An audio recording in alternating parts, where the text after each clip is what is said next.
ఒక unique colour కాంబినేషన్తో వచ్చేసాను, చూసేయండి. ఈ రెండు కూడా నేను మీషోలోనే తీసుకున్నాను. Sari red colour with pink, baby pink బార్డర్తో వచ్చేసింది. ఈ శారీకి నేను బేబీ పింక్ కలర్ బ్లౌజ్తో పేరప్ చేశాను. ఇది కూడా మీషోలోనే తీసుకున్నాను.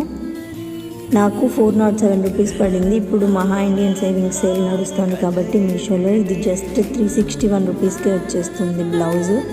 శారీ వచ్చేసి నాకు 993 రూపీస్ పడింది. ఇప్పుడు సేల్లో 900 రూపీస్కే వచ్చేస్తుంది. శారీ చూడండి ఎంత బాగుందో, ఆ కలర్ కాంబినేషనే ఫస్ట్ ఫ్లాట్ అయిపోతారు. ఇది మనం హాఫ్ శారీ లాగా కానీ లాంగ్ ఫ్రాక్ లాగా కానీ ఎలా కన్వర్ట్ చేసుకున్నా చాలా బాగుంటుంది. శారీ లాగా అయినా కూడా చాలా బాగుంటుంది. నేను పేరప్ చేశాను చూడండి, చాలా చాలా బాగుందండి. మిస్ చేసుకోకుండా ఆర్డర్ చేసేయండి. యూట్యూబ్ వాళ్ళు అయితే కమ్యూనిటీ పోస్ట్లో చెక్ చేసేయండి. ఇన్స్టాగ్రామ్లో లింక్ అని కామెంట్ చేసేయండి, నేను మీకు లింక్స్ అన్ని డైరెక్ట్గా సెండ్